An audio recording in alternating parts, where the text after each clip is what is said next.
To VIBGYOR valley. आज का हमारा टॉपिक है मेंस्ट्रुएशन। तो बहुत सारे बच्चों की क्वेरीज भी थी और लिस्ट में भी ये नाम आ रहा है कि मेंस्ट्रुएशन चैप्टर को कंटिन्यू किया जाए। तो आज हम आप लोगों के लिए मेंस्ट्रुएशन लेके आए हैं। मेंस्ट्रुएशन में हम बताएंगे कुछ बेसिक चीज़ें, कुछ यूनिट्स जो हमें याद होना चाहिए, कुछ फॉर्मूले जो भी हमें याद होना चाहिए, फिर हम उनसे रिलेटेड कुछ एग्जाम्पल्स भी ले लेंगे। तो सबसे पहले हम लेके चलते हैं मेंस्ट्रुएशन। देखिए हमको एक चीज पता होती है कि हमारे यहाँ दो तरीके के फिगर चलती हैं। एक होता है हमारा ये और एक होता है हमारा ये। सबको पता होता है, इसको हम 2D फिगर बोलते हैं, इसको हम 3D फिगर बोलते हैं। इसके अंदर सिर्फ दो डायरेक्शन होती हैं। कौन सी? कोई सी भी दो डायरेक्शन। इसके अंदर तीन डायरेक्शन होती हैं और तीसरी डायरेक्शन। तो हम मोस्टली जो बात करेंगे वो हम बात करेंगे सिर्फ इस डायरेक्शन पर, 2D फिगर्स के ऊपर, क्योंकि हमारे जो सिलेबस और जितने भी सवाल आते हैं तो वो यहीं से आते हैं। तो हम इन्हीं को लेके चलेंगे, हम फालतू में ऐसा कुछ ना करेंगे जिससे कंफ्यूजन क्रिएट हो। ठीक है, तो सबसे पहले हम बात करते हैं कि इसके अंदर होता क्या है। अब एक्चुअल में इसमें होता क्या है, इसके अंदर हमें कुछ चीज़ों, कोई भी चीज़ हो, कोई भी फिगर दिया हो, पैरेललोग्राम दिया हुआ है, कोऑर्डिनेटर दिया हुआ है, हमें उसका क्या करना होता है। जैसे हमारे पास ये स्क्वायर दिया हुआ है, कोई गार्डन है स्क्वायर शेप का, कोई पार्क है, या फिर किसी के घर की छत है, रूम है, तो हमको इसका एरिया निकालना होता है और पेरीमीटर निकालना होता है। ये दो चीजें हमको निकालना होती हैं। तो हम इन्हीं दोनों के जितने भी फिगर्स बन सकते हैं उन सब के हम फोटोज विथ डायग्राम, ये हमने फोटो बनाया, इसके नाम लिखा, इसका पेरीमीटर लिखा, इसका एरिया का फॉर्मूला है। ध्यान रखना, ये जो जितना जो भी डायग्राम बनेगा वो डायग्राम आपका time to time, question to question vary करेगा। किसी में छोटा बड़ा हो सकता है, लेकिन शेप सेम रहेगा। शेप का मतलब ऐसा तो रहेगा, अब ये नहीं कि कहीं आप कहोगे हमारा ट्राइंगल तो ऐसे होता है, पता चला क्वेश्चन में ट्राइंगल इस तरीके से दे दिया तो ये भी ट्राइंगल ही है।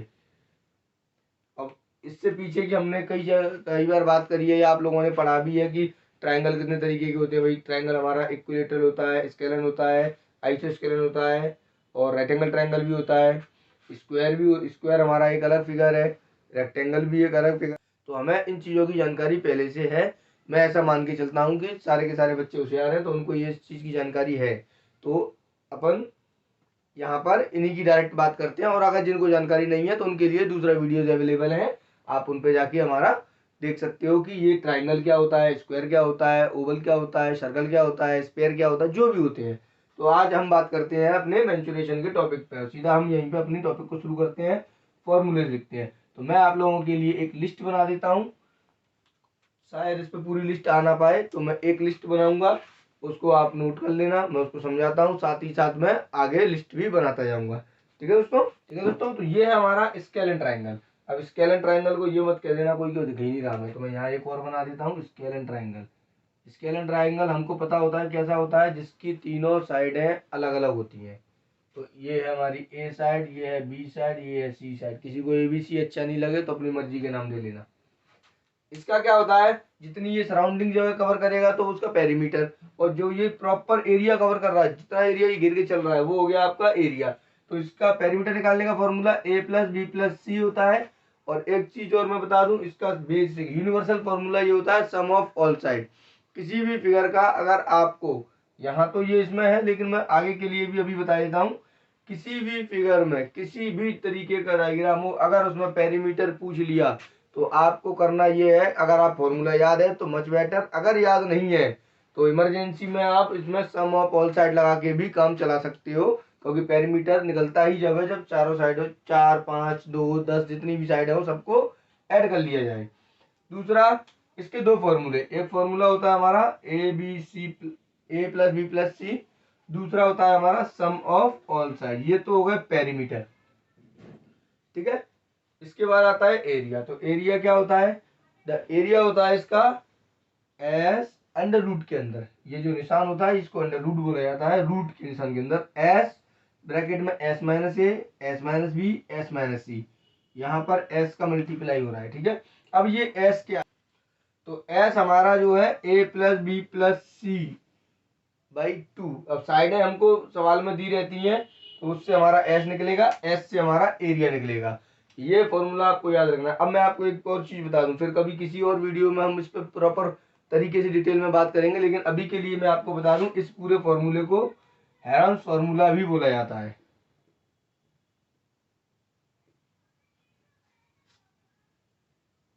ठीक है, तो इसको हेरॉन्स फॉर्मूला भी बोला जाता है, बट ये यहाँ स्केलेन ट्राइंगल में यूज होता है। आपको याद रखना है पेरीमीटर क्या होगा, sum of all side A plus B plus C, और एरिया क्या होगा, एरिया ऑफ स्केलेन ट्राइंगल होगा रूट के अंदर S, S minus A, S minus B, S minus C. ठीक है, आप इसको नोट कर लें। आगे मैं दूसरा बनाता हूँ। ठीक है दोस्तों, ये दूसरा है हमारा इक्विलेटरल ट्राइंगल। नाम से हमको पता चल रहा है इक्विलेटरल का मतलब जिसकी तीनों साइडें बराबर हो। ट्राइंगल है तो 3 साइड होंगी, तीनों साइडें बराबर होंगी। जब तीनों साइडें बराबर होंगी तो उनको हम सेम नाम देंगे, नाम अलग अलग नहीं दे सकते। ठीक है, ये इक्विलेटरल ट्राइंगल हुआ। इसका पेरीमीटर क्या होगा, अब यहाँ याद रखना जो मैंने पहले बताया था वो अभी भी इसमें अप्लाई होगा। देखो इसका फॉर्मूला तो हो गया 3a, क्योंकि तीनों साइडों को नोट करना है। तो 3a तो है उसका फॉर्मूला, क्योंकि साइड तीनों सेम है तो हम एक साइड को लिख के 3 का मल्टीप्लाई करके आंसर निकाल सकते हैं। लेकिन सम ऑफ ऑल साइड भी इसमें एप्लीकेबल है, बट ये तरीका कई जगहों पे टीचर इसको अनवैलिड भी कर सकते हैं, क्योंकि आपके पास प्रॉपर फॉर्मूला है तो आपको लगाना भी चाहिए, और तरीका भी यही कहता है। एरिया क्या होता है, √3/4। अब यहाँ एक चीज है कि √3 की जो वैल्यू है, वैसे तो √3 की वैल्यू क्वेश्चन में जब भी इस तरीके का कोई दिया जाएगा डाटा, तो आपको उसमें वैल्यूज दी जाएंगी क्वेश्चन के अंदर की इसकी वैल्यू हम ये एज्यूम करेंगे। जैसे आपको पाई की वैल्यू 3.14 भी रहती है, 22/7 भी रहती है, इसकी 1.73 होती है। तो जो वैल्यूज आएंगी वो क्वेश्चन वाला आपको पहले से लेके देगा कि आपको ये एज्यूम करना है। हाँ, एक चीज और, यहाँ आप देख रहे होंगे इसमें एक एच लिखा हुआ है। एच का मतलब होता है हाइट। तो जब भी किसी सवाल में हाइट ऑफ ट्राइंगल दिया हो तो हमारा फॉर्मूला हो जाता है हाइट इक्वल टू √3/2 इंटू ए। ए क्या है, साइड, याद रखना ए हमारी साइड है। ठीक है, तो ये हो गया हमारा इक्विलेटरल ट्राइंगल। अगले पे जाते हैं हम। अगला है हमारा right angle triangle. Right angle triangle की सबसे बड़ी पहचान ये होती है कि उसमें एक एंगल 90 डिग्री का होता है। तो 90 डिग्री के जो सामने ऊपर जस्ट जो 90 डिग्री की साइड होती है, एक होती है बेस, एक होती है हाइट, और जस्ट अपोजिट वाली होती है हाइपोटेनियस। ठीक है, तो पेरीमीटर क्या होगा इसका, ए प्लस बी प्लस सी। देखो पेरीमीटर आप ध्यान देख रहे होगे हर बार एक ही चीज आ रही है, सम ऑफ ऑल साइड। ठीक है, तो मैं बार बार नहीं लिखूंगा। एरिया क्या है हमारा, एरिया हमारा 1/2 base into height, 1/2 base into height, base और हाइट। ठीक है, अब यहाँ पर आप कहोगे ए क्या है, ए तो ए हमारा हाइपोटेनियस है, और आपने एक नाम सुना होगा पाइथागोरियन ट्रिपलेट, उसी को यूज करते हुए यहाँ पर हमारी ए की वैल्यू निकलती है। ये 3 चीजें हैं, हमको 3 में से कोई 2 दी जाएंगी, एक हमको निकालना पड़ेगा, फिर हमको पेरीमीटर और एरिया निकालने हैं, तो हम बड़ी आसानी से निकाल सकते हैं। चलो आप इसको भी नोट कर लें जब तक हम नेक्स्ट को बनाते हैं। नेक्स्ट है हमारा रेक्टेंगल। रेक्टेंगल की सबसे बड़ी पहचान क्या होती है कि उसकी आमने सामने की साइडें बराबर होती हैं। आमने सामने की साइडें बराबर होती हैं, सीधा सीधा सा हमको पता है, अगर ये विड्थ है तो ये भी विड्थ है, ये लेंथ है तो ये भी लेंथ है। ठीक है, तो इसका पेरीमीटर अब यहाँ भी देखो मैं आपको वेरीफाई कर देता हूँ।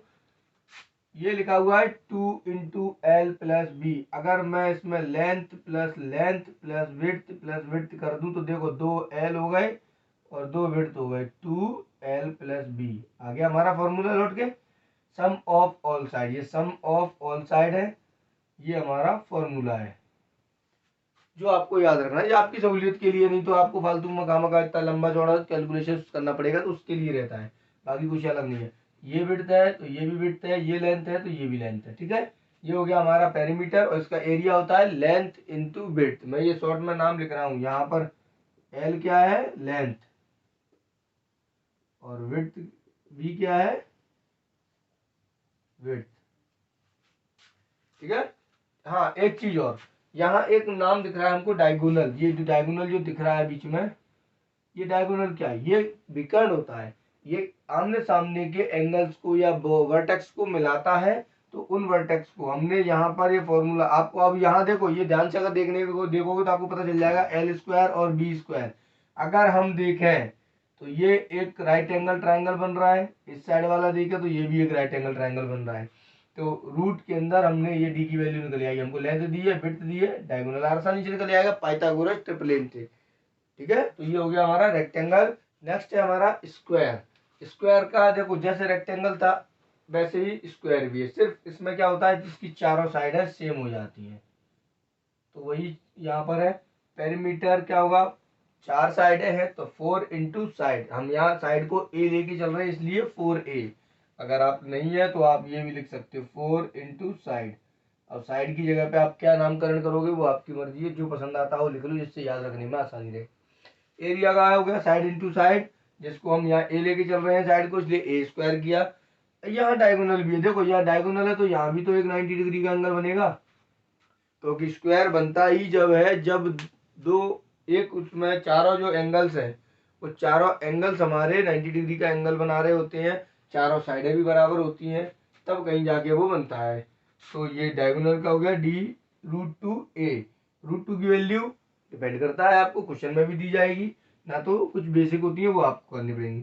साइड का है हमारा a equal to area, root area, area का स्क्वायर। अब आप यहाँ देखो ये क्या चीज है, तो यहाँ देखो ये ए स्क्वायर है आएगा, इसको हम अंडर रूट हटाएंगे तो सीधा एरिया साइड आ जाएगी। ठीक है, तो ये हमारा हो गया स्क्वायर। और इसके बाद हमारा आता है सर्कल, फिर और भी आएंगे तो हम उनको बाद में देखेंगे, बट अभी जितना हमारे पास है जो आपके लिए मोस्ट इंपोर्टेंट है तो हम उसको अभी कंटिन्यू लेके चल रहे हैं। ठीक है, अगला है हमारा सर्कल। ठीक है दोस्तों, तो ये है हमारा सर्कल। सर्कल के अंदर हमको पता है कि जब भी कोई भी लाइन सेंटर पॉइंट से होके दोनों साइड सर्कमफेरेंस को टच करती है तो डायमीटर होती है, डायमीटर का आधा रेडियस होता है। ऊपर की ये जो लाइन है, ये जो सर्कल की बाहर की जो कवर होता है, मतलब कवरिंग लाइन जो होती है उसको हम सर्कमफेरेंस बोलते हैं, हिंदी में बोले तो परिधि बोलते हैं। इसका पेरीमीटर होता है 2πr। अब आप देखेंगे 2πr इसका पेरीमीटर जरूर है, तो यहाँ पर r क्या है, r हमारी रेडियस है। रेडियस क्या होती है, डायमीटर की आधी होती है, इसलिए मैंने लिख भी दिया है, उससे कंफ्यूज होने की जरूरत नहीं है। एरिया क्या होगा, πr²। ये फॉर्मूला सबसे ज्यादा यूज होती है, ये फॉर्मूले जितने भी मैंने यहाँ बोर्ड पर फॉर्मूले लिखे हैं सारे के सारे यूज होते हैं। अब यहाँ आप एक चीज देखने वाली बात है, पाई की वैल्यू 2 होती है, 3.14 या 22/7। तो 3.14 या फिर 22/7 जो वैल्यू है आपको क्वेश्चन में कंसीडर करने दी जाएगी कि आपको इस सवाल में 3.14 लेके चलना है या फिर 22/7। अब हम बात करते हैं, ये तो हो गया हमारा मेंसुरेशन के कुछ बेसिक फिगर जो आपको याद होना चाहिए, उनके एरिया और पेरीमीटर की भी हमने बात कर ली, और मैंने आपको बता भी दिया कि पेरीमीटर अगर हमको किसी भी फिगर का निकालना होगा तो हमको उसकी सम ऑफ ऑल साइड कर देनी है। अगर हमको नहीं पता है कुछ भी तो यहाँ 2 बातें और आती हैं, वो मैं आपको भी साथ में ही बता देता हूँ। सबसे पहली चीज होती है हमारी, एक शब्द आता है रेगुलर। इस रेगुलर शब्द का सीधा सा मतलब होता है कि अगर हम यहाँ पर कोई भी फिगर की बात करें, ये या फिर ऐसा,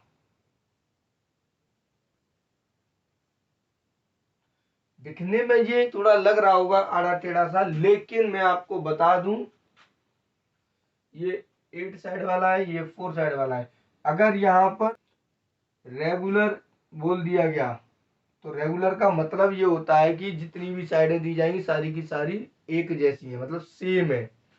वो रेगुलर शब्द में, रेगुलर शब्द लगने से कंफर्म हो जाता है, क्योंकि बच्चों को क्वेश्चन में दिया जाता है एक रेगुलर पेंटागन। पेंटागन से हमें समझ में आया 5 साइड है, रेगुलर से समझ में आया पांचों की पांचों सेम डायमेंशन की है। तो ये हमारा मेंसुरेशन के अंदर बेसिक हो गया। मैंने आपको रेगुलर बता दिया। इसमें आप ये भी एक चीज देख सकते हो, कई कई जगहों पे आपको ऐसे फिगर बने मिलेंगे, हमको इनका पेरीमीटर निकालना है तो हम कैसे निकालेंगे, तो ये साइड है, मैं साइडों के नाम डाल रहा हूं,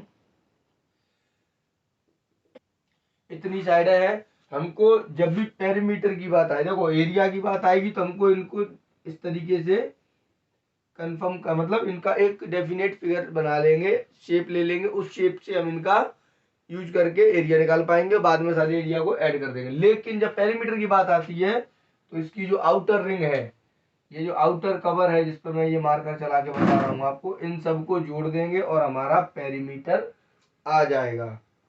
ठीक है, कभी भी भूलने की जरूरत नहीं है। अगर आप फॉर्मूला भूल जाए तो सीधा सा याद रखें सम ऑफ ऑल साइड, और फॉर्मूला नहीं भूल रहे हैं तो ज्यादा बेटर है, क्योंकि फॉर्मूला बार बार सवालों में यूज होते हैं और आप आसानी से कर पाएंगे। बस इस रेगुलर शब्द का ध्यान रखें, क्योंकि जहां रेगुलर शब्द जुड़ गया आधा सवाल वही क्लियर हो जाता है कि सारी साइडों की वैल्यू बराबर हो गई। अगर नहीं जुड़ा है तो फिर वो डिफरेंट डिफरेंट हो सकती है, किसी साइड की कोई वैल्यू, किसी साइड की कोई वैल्यू। ठीक है, अब हम बात करते हैं सम यूनिट्स ऑफ एरिया। एरिया से रिलेटेड कुछ स्टैंडर्ड यूनिट जो आपके सवालों में आती भी हैं, जनरल पूछी भी जाती हैं, नहीं तो हम फिर कैलकुलेशन करते हैं। तो मैं आपको पहले से ही बना के बता देता हूँ, आप याद कर लेंगे, आपके लिए मच बेटर रहेगा। ठीक है, तो अब हम इसको करते हैं। ये स्टैंडर्ड यूनिट्स हैं जो आपको याद होना चाहिए। इसके साथ ही साथ मैं कुछ और लिख देता हूँ, जैसे आपका 1 मीटर में होता है आपका 100 सेंटीमीटर। ये स्क्वायर वाली है जो आपको याद है, बेसिक है, ये तो सबको याद रहती है, नहीं हो तो फिर भी अच्छी बात है, मैं आपको याद बता देता हूँ। 1000 मीटर।